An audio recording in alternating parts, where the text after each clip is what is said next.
getting noticed that y'all about to try to sell these fools behind my back. And that's what bothers me, that black people would see that about to go down and nobody would say a damn word about it. So we have another one with Dr. Umar Johnson. As you already know, he has been raising money for a school since 2014. We are now in 2025 and the school isn't open. But if you listen to Umar, it's never his fault. Some of them feel like we don't need them here, let's sabotage. Others because they don't like what I stand for, what I believe in, whatever, or maybe they just black bourgeoisies with an uppity Negro whitewash attitude. Everyone else is the problem. The cities, the haters, even the rain, probably even the Easter Bunny too. The Prince of Pan-Africanism posted this interview on his YouTube channel yesterday. Like, he put this out to make himself look good, but it doesn't. So we're gonna break down some of Umar's words and show you that he perfected the art of blaming literally everyone but himself. Let's get into it. In this interview, he is calling on the show with this person named Baba. And the reason why Dr. Umar likes this person is because he gives him very softball interviews so he can sit there and just talk about all the issues that he has. Basically about an hour and change of grievances. He talks about how YouTubers are hating on him. He talks about the Frederick Douglass Marcus Garvey Academy. He brings up the $30,000 water bills, the vacant property fees, and even a ticket for high grass during COVID. That was 5 years ago. Basically, it's just a big tape of excuses.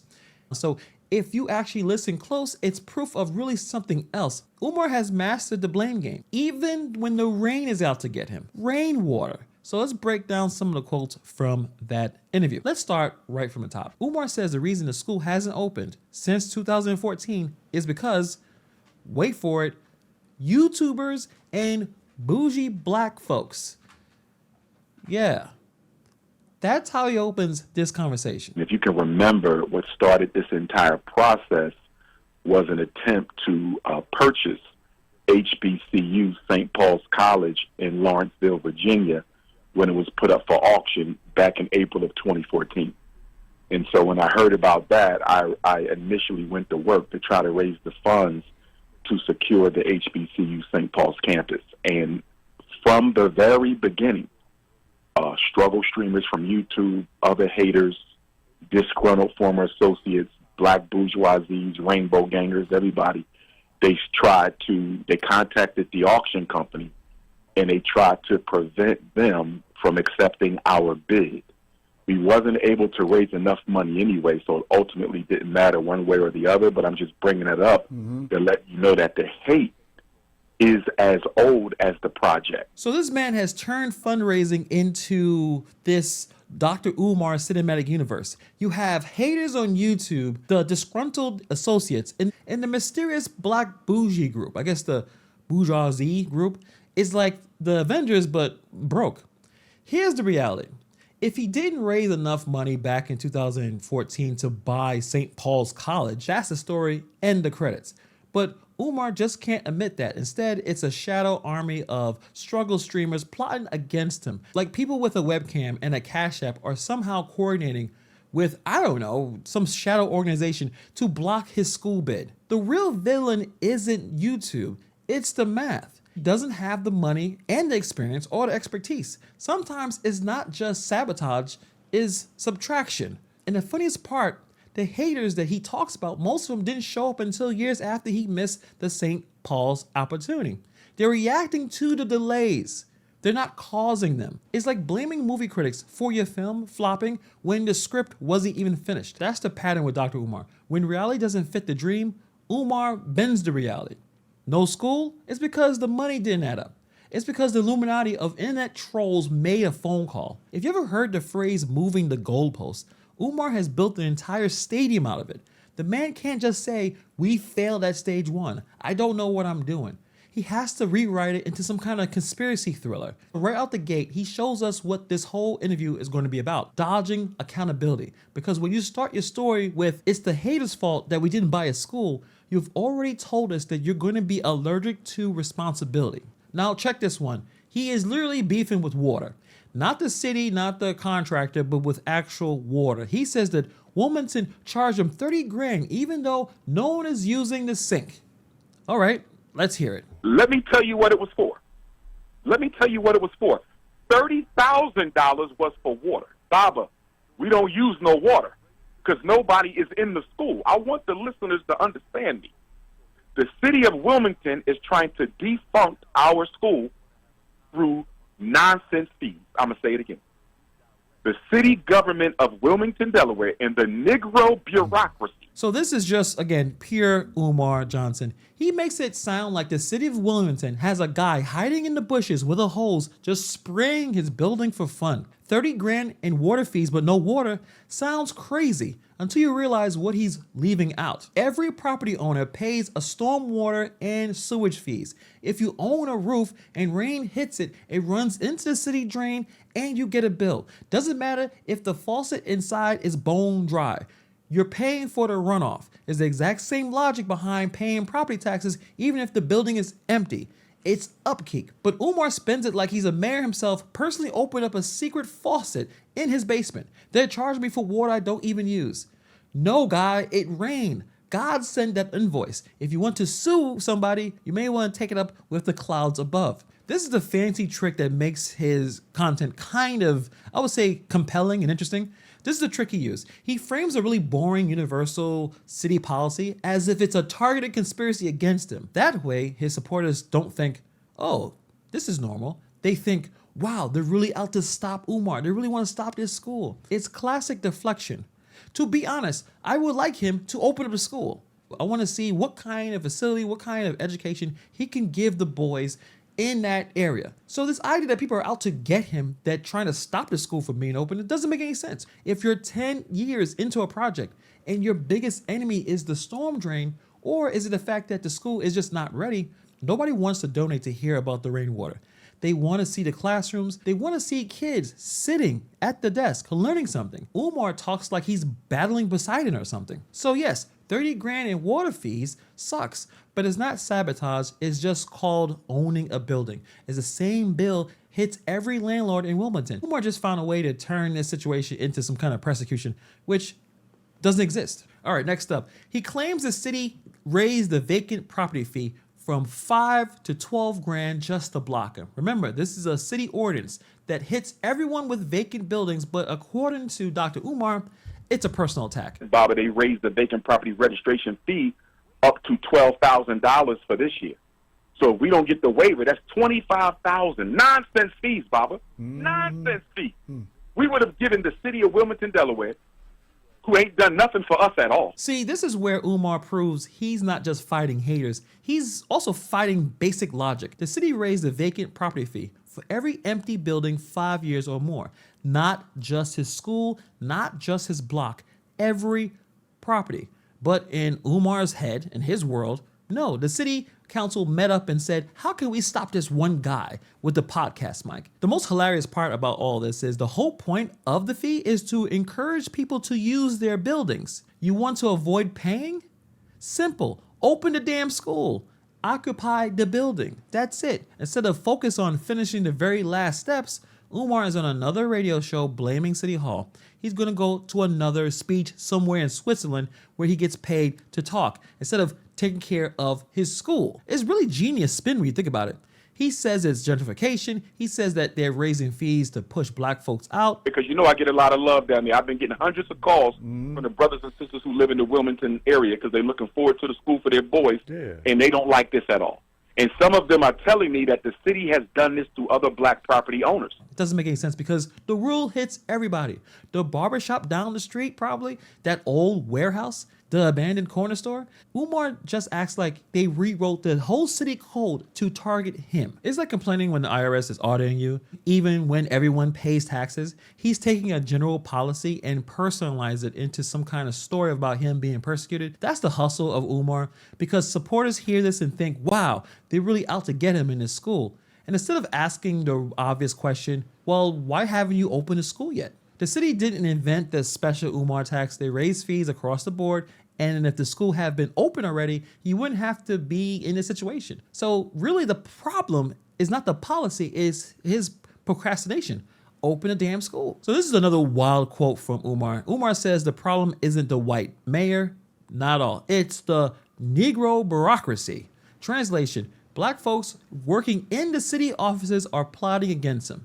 So let's hear how he puts it together. I'm going to call it a war because I believe the city government of Wilmington and the Negro bureaucracy has declared war on the Frederick Douglass and Marcus Garvey Academy. I'm talking about the government and the Negro bureaucracy. Not everybody in the government and not everybody in the Negro bureaucracy, but certain key people are definitely undermining us and sabotaging us. Well, what do house Negroes do? So there's people who make things happen for us who are sabotaging. That's like right. how she refused to put through my waiver request. Yeah.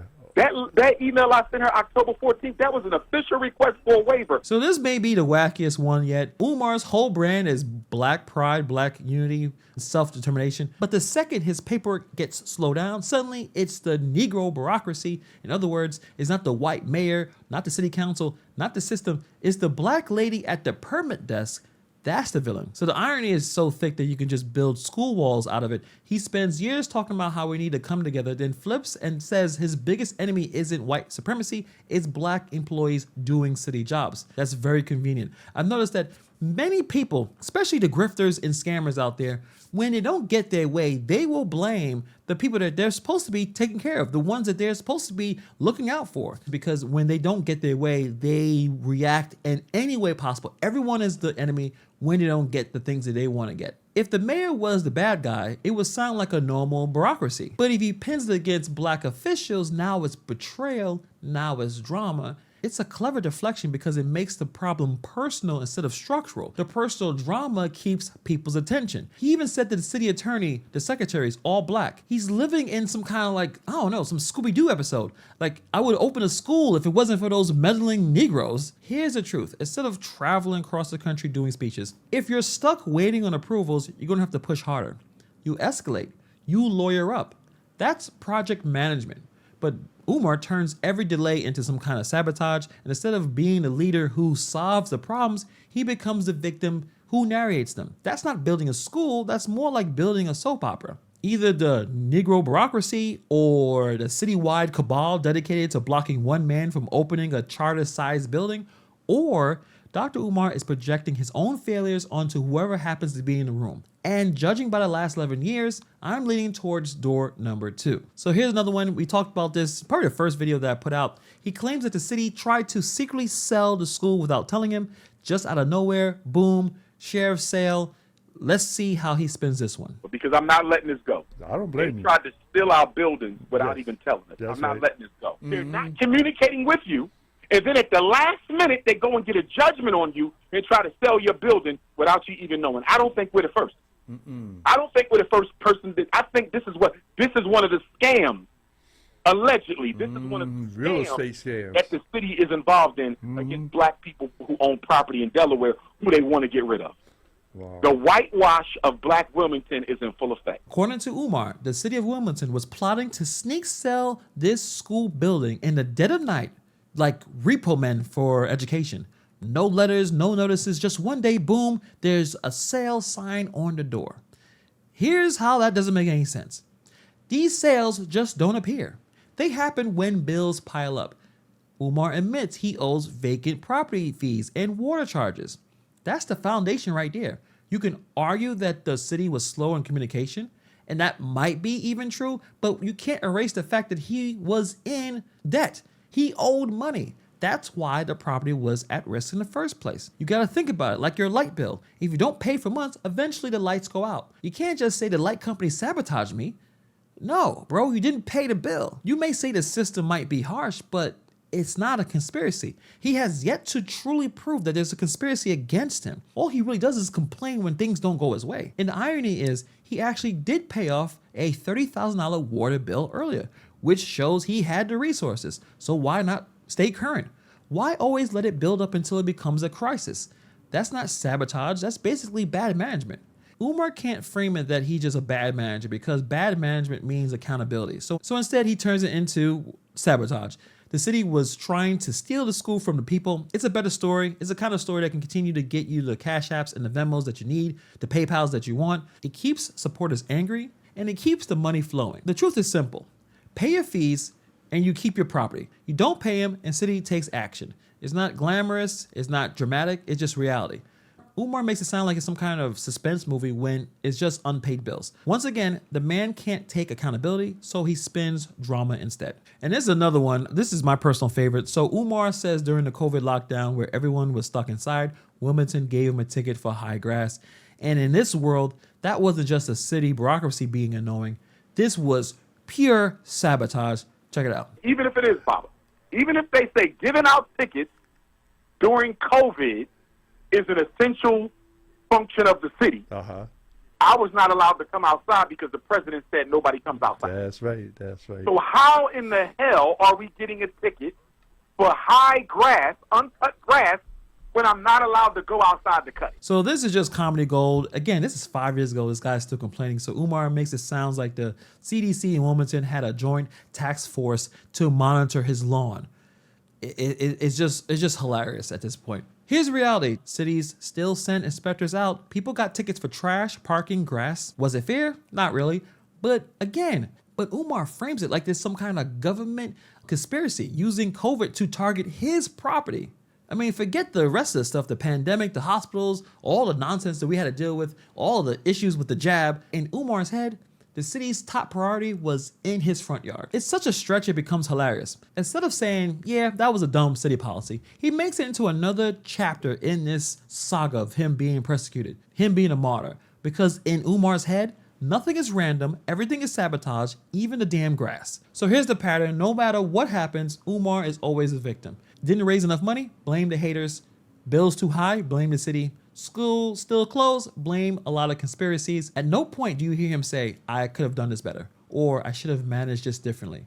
10 years later, the school's still not open, and somehow it's still everyone's fault but his. That's not leadership. That is him continuing to dodge accountability. So the question is, are we watching a man build a school, or we are watching a man build excuses? Because after 11 years, if the doors still aren't open, it might not be the haters, it might not be the fees, it might not even be the rain. It might just be Dr. Umar Johnson. So what do you guys think? You could check out the complete interview on Dr. Umar's channel. Do you think Umar is the most sabotaged man alive, or do you think he's just a man who does not like taking responsibility? Drop your thoughts in the comments below, hit subscribe, and thank you for taking the time to watch this video, and I'll see you guys in the next video.